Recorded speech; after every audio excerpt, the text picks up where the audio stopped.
Welcome to Revolution Chronicles. Before we begin, don't forget to like, share, subscribe, and tap the bell icon to uncover more forgotten stories of America's past. Now picture this: a lonely stretch of asphalt, swallowed by night. Headlights cut through the dark, but shadows move where no one walks. Locals whisper one warning: never drive the midnight mile after sundown. For more than a century, this 1-mile road has left behind wrecks, grief, and chilling legends. Asterisk, it began, as many American legends do, with a dirt road carved out of wilderness. Long before automobiles roared across the land, the Midnight Mile was nothing more than a dusty trail, a strip of earth beaten down by wagon wheels and horses' hooves. The Civil War had ended, yet its scars were fresh on the people who lived here: farmers, widows, veterans, and drifters who tried to rebuild their lives in the quiet corners of the South and Midwest. That lonely road stretched across a ridge of limestone hills and shadowed forest. At first glance, there was nothing unusual about it. The land was beautiful in daylight, a place where tall grasses waved in the breeze, and oaks stood like guardians against the horizon. But at night, the atmosphere changed. Even the animals seemed to sense it. Crows circled above the trees, coyotes refused to cross, and horses grew restless when their riders tried to pass. The first stories of trouble came not from travelers, but from the locals who worked the land.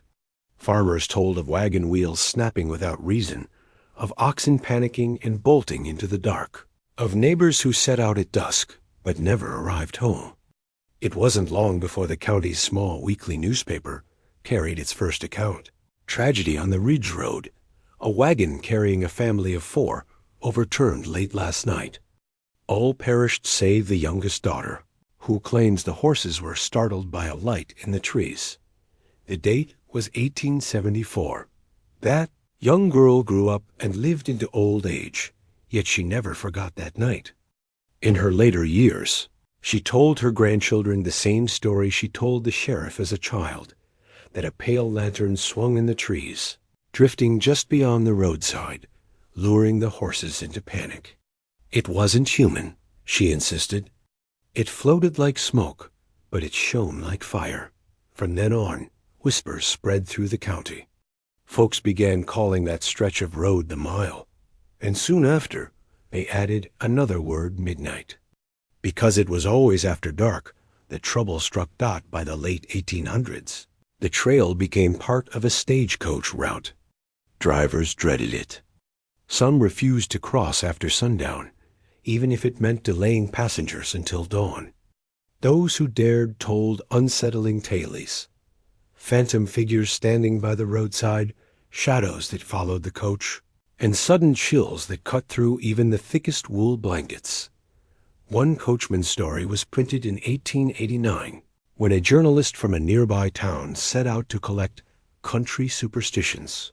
His article, though meant as amusement, only cemented the legend. The driver swore a woman in white waved him down. She appeared in the middle of the road, but when he pulled hard on the reins, she vanished. The passengers saw her too. They begged the driver to whip the horses faster. The coach made town by dawn, but no one slept a wink the rest of the night. By then, the reputation of the Midnight Mile had spread well beyond the farms. Families began instructing their children: never walk the Ridge Road at night. Church sermons warned of restless spirits that wandered the land.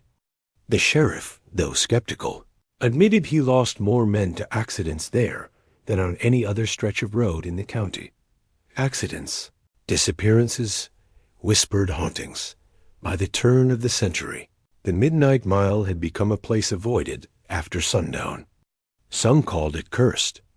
Others said the soil itself remembered too much blood. Native hunting grounds, pioneer skirmishes, and even a tale of deserters executed by firing squad along the ridge. Whether these stories were true or not hardly mattered. The people believed, and belief gave the road its lasting power. But the most haunting truth of all was this: Every generation seemed to lose someone to the midnight mile. A father not returning home from market. A child wandering too far and never found. A traveler's wagon discovered abandoned, horses missing, goods untouched. The land swallowed them, and the road earned its fearful name. The late 1800s were years of hardship in America. Towns rose and fell with the railroad. Families battled drought and disease, and people clung tightly to faith and folklore to make sense of loss. In that world, the midnight mile was more than a stretch of dirt and gravel. It became a symbol of danger, mystery, and sorrow. By 1900, when the automobile first sputtered its way across American soil, the midnight mile already had a half-century of legend behind it. Generations had spoken its name in whispers, and travelers had passed it with dread. And so, when the world changed, when wheels turned from wood to rubber and the quiet clop of hooves gave way to the roar of engines, the legend of the midnight mile did not fade. If anything, it grew darker. Because the tragedies were far from over. Asterisk, the 20th century brought machines to America's backroads, but progress did little to quiet the whispers of the midnight mile. By 1910, the first automobiles rattled down the Ridge Road, their headlights casting long, narrow beams across the trees. Drivers expected dust and ruts. What they didn't expect were the same old terrors that had haunted wagon travelers for decades. Accidents were no less common. In fact, they became more frequent. Cars overturned in ditches, engines mysteriously stalled, and more than one driver swore his headlights flickered out at the same cursed bend. Local newspapers began to print regular accounts, each more unsettling, and the last in 1916, the Gazette reported on a traveling salesman found dead beside his Ford. The car was intact, engine still warm, headlights still burning. No robbery, no sign of foul play, just the man's lifeless body lying in the grass. The coroner's words chilled readers. He looked as though the life had been drained from him, yet without mark or wound. Families began to speak more openly about what had long been whispered in kitchens and barns. The midnight mile was not only dangerous, it was unholy. Mothers forbade their children from walking it even in daylight. Fathers warned young men, if you must pass that way, do it with prayer on your lips. The 1920s brought paving crews. The county, tired of endless wrecks and muddy washouts, decided to modernize the road. Asphalt was laid, ditches were reinforced, and the ridge was widened to handle heavier traffic. For a short time, optimism spread. People believed new pavement would bury old fears. But the accidents continued. In 1927, a farmer and his wife were driving home from town when they saw a lantern swinging in the trees. Thinking it was a neighbor in need, the farmer slowed his Model T. The moment he stepped out, the light vanished. In its place came silence, so deep and unnatural that the man later said he could hear his own heart thundering in his chest. Moments later, the car's engine sputtered and died. His wife screamed, swearing she saw a pale figure standing in the road behind them. They abandoned the car and fled on foot. When the sheriff retrieved the vehicle the next morning, the gas tank was full. The engine started without trouble. By the 1930s, the Great Depression had gripped the country, but fear of the midnight mile held its place among bread lines and dust storms. Locals whispered of hitchhikers who vanished, of bootleggers who drove the ridge and never arrived at their destination. Truckers hauling goods in the dead of night began refusing routes that included the stretch, forcing companies to reroute freight at greater cost. A chilling report came in 1935 when a Greyhound bus swerved violently on the mile. The driver later testified that a woman in white stepped directly in front of his bus. He yanked the wheel, narrowly avoiding a crash that could have killed dozens. His passengers, shaken but alive, swore they had seen her too. Not one, but nearly a dozen accounts describing the same figure. A woman in a long dress, her hair loose, her eyes hollow. The sheriff's office, pressed by worried citizens, conducted an investigation in 1941. They combed the road for clues, interviewing survivors, mapping accident sites. Their conclusion? The mile was one of the most statistically dangerous stretches of roadway in the state. Sharp curves, sudden fog from the lowlands, and steep drop-offs into ravines, all of it combined into a perfect storm of tragedy. But not even cold statistics could explain the eerie consistencies in witness accounts. Some described lantern lights dancing ahead of them, always just out of reach. Others spoke of sudden cold winds sweeping through their cars. Many reported a feeling of being watched, of unseen eyes tracking their every move. In the sheriff's notes, preserved in county archives, one line still stands out. These accounts defy reason, yet the fear is undeniable. People believe the road is cursed, and perhaps belief itself makes it so. World War II came and went, but soldiers returning home found the Midnight Mile unchanged. In 1947, a veteran driving home late from a dance hall lost control on the curve. His mother, heartbroken, told the local paper that her son had survived the beaches of Normandy only to be claimed by a road 10 miles from home. That grief echoed through the town, fueling the idea that the mile took who it wanted when it wanted. By the 1950s, America was booming with cars, highways, and neon lights. Families took Sunday drives, teenagers cruised after dark, and the open road became a symbol of freedom. Yet the Midnight Mile remained an exception. Parents warned their children, "Don't be foolish. Don't tempt fate on that road." Still, youth being what it is, many ignored the warnings. The Midnight Mile became a place of dares. Teenagers drove it at midnight, with headlights off, testing courage. Some returned with laughter, others with pale faces and trembling hands. A few never came back at all. Radio stations in nearby towns began trading stories in hushed voices, and truckers passing through spread the legend further. It was during this time that the mile gained its national reputation. What had once been a local tale of bad luck became a piece of Americana, a cursed mile of highway that no amount of paving, prayer, or progress could tame.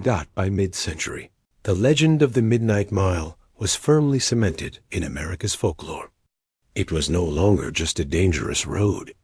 It was a place of ghosts, of grief, and of unanswered questions. The old stories of lantern lights and women in white now blended seamlessly with the roar of engines and the crash of chrome. The 20th century had changed the world, but on that ridge, beneath those same oaks and shadows, the Midnight Mile remained as it had always been, deadly, mysterious, and feared after dark. And the legends were still growing. Asterisk by the mid-20th century. America was in motion like never before. The war was behind, prosperity was rising, and the open highway became a symbol of freedom itself. Chrome-bright cars rolled off assembly lines. Families loaded their trunks for vacations, and teenagers cruised small-town strips with radios blaring. The road was no longer just a way from here to there. It was part of the American identity. But on the ridge, the Midnight Mile stubbornly refused to join that bright vision of the future. Through the 1950s, the mile gained a reputation not just as a dangerous road, but as a place drenched in legend. Its stories became richer, darker, and more tangled with the folklore of America itself. Some claimed the road was cursed because it ran over sacred ground. Local elders whispered that long before the county existed, native hunters had used the ridge as a sacred path, and that treaties broken and blood spilled had left the land unsettled. Others tied the mile to the Civil War, saying deserters caught fleeing through the ridge were executed in haste, their bodies left unburied, their spirits doomed to wander. Bootleggers added their own chapter. In the dry years of Prohibition, the Midnight Mile was said to be a favored run for moonshine runners. More than one car disappeared into the woods with its cargo, never seen again. In later years, treasure seekers would comb the gullies for hidden jars of liquor or outlaw cash, only to come back empty-handed. The lore spread most powerfully through truckers. By the 1960s, America's growing network of highways was driven by men hauling freight coast to coast. On late-night CB chatter, the Midnight Mile's reputation came up again and again. Drivers swapped eerie tailies of phantom headlights appearing behind them, only to vanish without a sound. Others spoke of black shadows darting across the asphalt, forcing them to slam the brakes on a road where braking could be deadly. Some told of sudden fog banks that rose up without warning, thick as cotton, only to vanish as quickly as they came. And always, the stories carried the same haunting detail, an overwhelming sense that someone or something was riding along unseen. But if the truckers feared it, the teenagers dared it. By the late 1960s, with rock music blasting from radios and rebellion in the air, the Midnight Mile became a test of courage. Local kids would pack into cars, drive out to the ridge, and face down the darkness. Some drove the full mile with headlights off, whispering nervous laughter into the night. Others parked halfway through, engines off, waiting for the woman in white to appear, and many claimed she did. Stories from those nights filled high school hallways for years. A pale figure standing at the roadside, her eyes empty, her hand reaching. Boys swore they saw her face in their rearview mirrors. Girls whispered about feeling icy fingers brush against their shoulders in the back seat. Not all of it was true, of course, but not all of it could be dismissed either. Tragedy kept pace with legend. The more people dared the mile, the more lives it claimed. In 1968, 3 high school seniors never made it home after testing their courage there.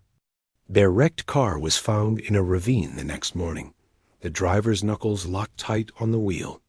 For weeks, the town mourned, and for years afterward, that class spoke of the mile as if it had stolen their future. It wasn't just youth. In 1971, a long-haul trucker described in detail how he nearly jackknifed on the ridge. He told police he'd swerved to avoid a wagon, an actual horse-drawn wagon, that appeared suddenly in his lane. By the time he brought his rig to a stop, the wagon had vanished. His hands shook because he swore he had seen the horses, the driver, even the lantern swinging from the seat. By now, journalists had caught wind of the story. Regional magazines ran features on America's haunted highways, with the Midnight Mile often leading the list. Writers loved the contrast, the shining new interstate system promising speed and safety, and the old, stubborn ridge road where history itself seemed to grip the wheels of every passing car. Folklorists who visited in the 1970s collected dozens of accounts, many repeating the same images. The woman in white, the phantom lantern, the sudden cold winds, and the eerie silence that fell before accidents. Some locals were embarrassed by the attention, dismissing it all as superstition. Others leaned into it, knowing that the legend brought a kind of fame to an otherwise forgotten corner of America. Yet beneath the stories, the grief remained real. Families still buried their dead because of that road. Parents still warned their children. And the sheriff's records, thick with accident reports, told a grim truth. Whether cursed by spirits or cursed by engineering, the Midnight Mile remained one of the most dangerous stretches of road in the state. By the end of the 1970s, the legend was unshakable. It had become a part of local identity, part of trucker folklore, part of teenage dares, and part of the American imagination. It was no longer just a mile of asphalt. It was a mile of memory, shadow, and fear where history and mystery met under the cover of night. And in the decades ahead, the danger would only grow more visible. By the dawn of the 20th century, the Midnight Mile was no longer a quiet country lane. With the rise of the automobile, it became a shortcut between nearby towns. Farmers hauling produce, families heading to church, and young men testing their new Model TS all found themselves braving the narrow road. But just as wheels replaced hooves, the dangers only deepened. Asterisk, the earliest cars struggled against the mile's sharp curves and sudden hills. Unlike horse-drawn wagons that moved slowly, automobiles invited speed, and with speed came disaster. In 1909, the county's first recorded car accident happened on the Midnight Mile. A doctor, driving to deliver a child, lost control on the slick bend. His car flipped into a ditch, pinning him beneath. Locals pulled him out alive, but his reputation as a man saved by the cursed mile spread quickly.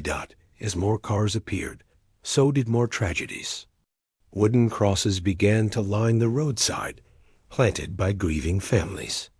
Some carried simple inscriptions, names, dates, and the word beloved.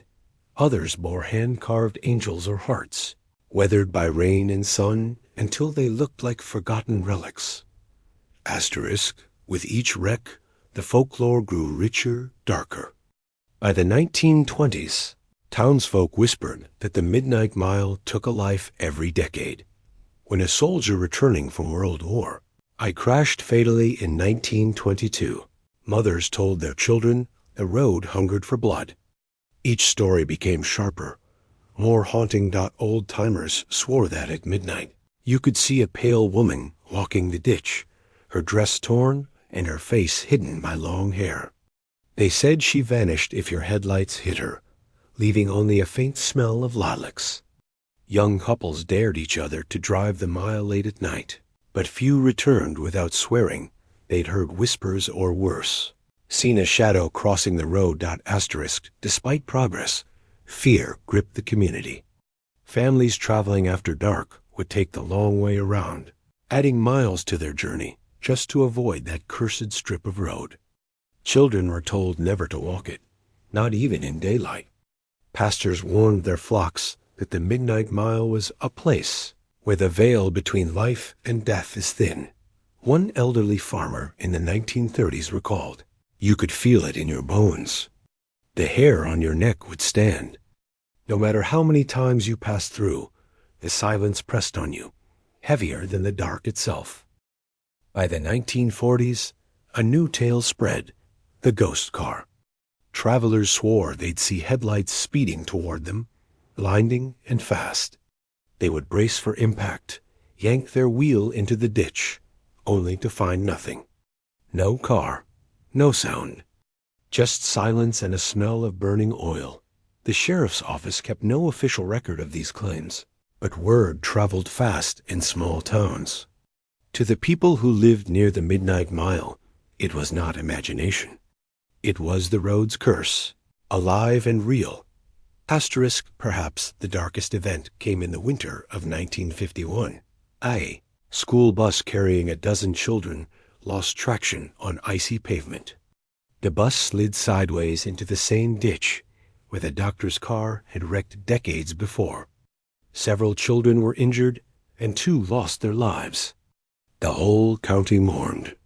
Newspapers called it the blackest day of the mile. Parents pleaded with officials to close the road permanently. But it remained open, patched and repaved, as if determined to endure. That crash sealed the Midnight Mile's reputation, not just as dangerous, but as cursed. Asterisk, by mid-century, the Midnight Mile was not just a road. It was a character in the community's history. Every generation had its story, an uncle who wrecked, a cousin who vanished, a neighbor who swore they'd seen a figure in the fog. For outsiders, it sounded like exaggeration. But for locals, the road was real, and so were its tragedies. Each accident, each whispered ghost story, bound the legend tighter. It wasn't just asphalt and dirt. It was memory paved in blood, sorrow, and superstition. Asterisk, by the 1960s, America had fallen in love with the open road. The hum of engines, the freedom of speed, and the romance of long highways defined a generation. But for the Midnight Mile, that era brought no freedom, only more blood. Asterisk as interstates spread across the country, small county roads like the Midnight Mile became shortcuts for locals and curious travelers. The road remained narrow, hemmed in by trees, with its dangerous curves unchanged. But now, it carried more traffic than ever before pickup trucks, sedans, motorcycles, and roaring muscle cars. Teenagers treated it as a rite of passage. On Friday nights, engines echoed down the stretch as young men dared one another to race. They called it the gauntlet, but what started as bravado too often ended in twisted steel and funerals. By the late 1960s, sheriff reports listed at least 5 fatal crashes in a single decade. Asterisk, the shadow of Vietnam hung heavy on America, and the Midnight Mile added its own grief. One returning veteran, still in uniform, lost control late one night in 1969. His car struck a tree at high speed. His mother later told the local paper, "He made it through the jungles, only to be taken by that road." The story struck a chord. For families already burdened with war, the Midnight Mile felt like a cruel extension of fate. Asterisk, by the 1970s, motorcycle clubs began riding through the region. The mile became notorious among bikers for its blind bends and pitch-black nights.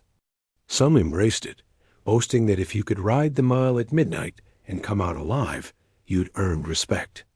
But several didn't. Locals recall the chilling sound of engines cut short by sudden silence.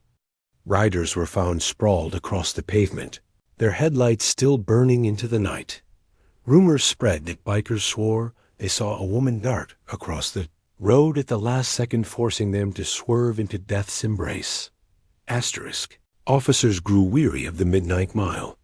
One retired state trooper from the 1970s recalled, "Every call out there felt the same. Another wreck. Another body. We'd stand there with our flashlights, wondering why the county hadn't closed it. But people kept driving it. It's like they couldn't stay away." Attempts to widen or straighten the road met with local resistance.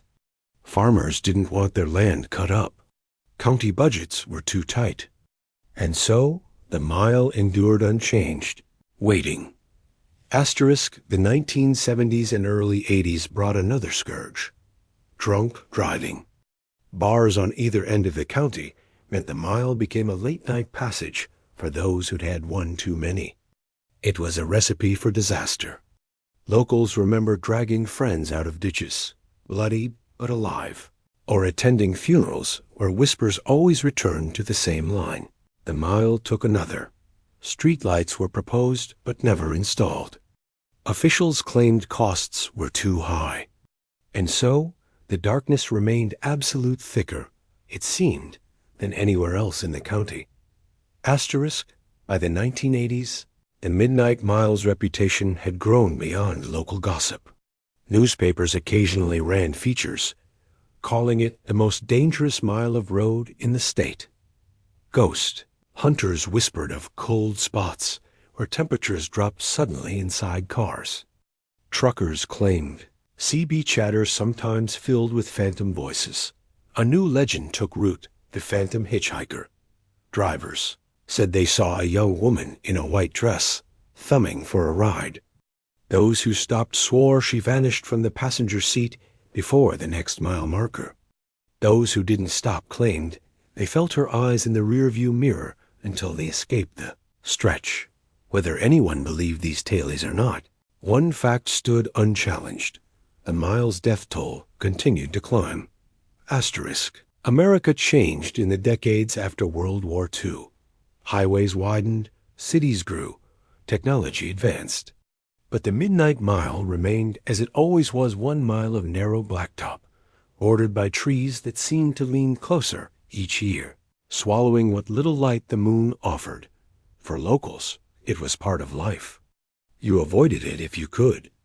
If you had to drive it, you prayed. And if you survived another midnight passage, you carried the weight of those who hadn't. Asterisk. The Midnight Mile still lies there today, just a stretch of cracked asphalt cutting through the trees. To an outsider, it might look like nothing more than an ordinary back road. But if you know its history, if you've heard the stories, you understand it's no ordinary mile. It's a mile carved out of grief, stitched together with legend, and kept alive by every whisper passed down through generations. Asterisk. More than a century has passed since the first wagons rolled down the mile, since the first horses balked and the first wheels slid into the ditches. And yet, the pattern has never broken. Each decade, tragedy repeats itself: an accident, a death, a family forever changed. Crosses still dot the roadside, fresh flowers tucked against old wood. Each one marks not just a loss, but another chapter in the mile's grim story. Ask anyone who's lived nearby, and you'll hear the same hushed truth. The Midnight Mile doesn't forgive, and it doesn't forget. Asterisk, what makes a road cursed? Is it the sharp turns, the poor lighting, the drunk drivers? Or is it something deeper, a weight carried forward from tragedies too heavy to fade? Maybe it's both. Maybe asphalt carries memory like soil does. Maybe the land itself remembers.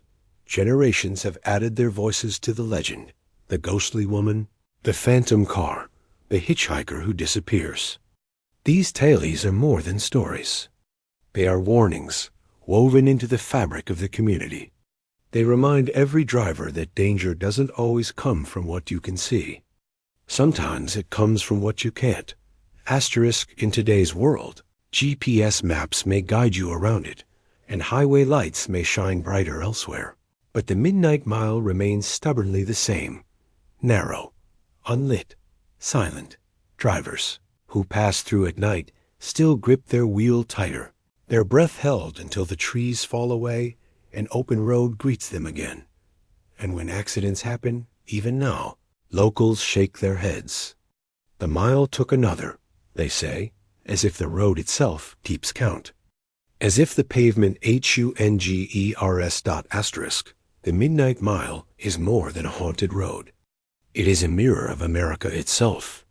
It reflects the rise of the automobile, the scars of war, the reckless freedom of youth, the grief of families, and the strange, stubborn endurance of folklore. It shows us how the past never truly lets go. Roads are supposed to carry us forward. This one, somehow, keeps pulling us back. Perhaps that's why the mile grips us so tightly. It isn't just about the danger, it's about memory. It reminds us of who we were, and how we lived, and what we lost along the way.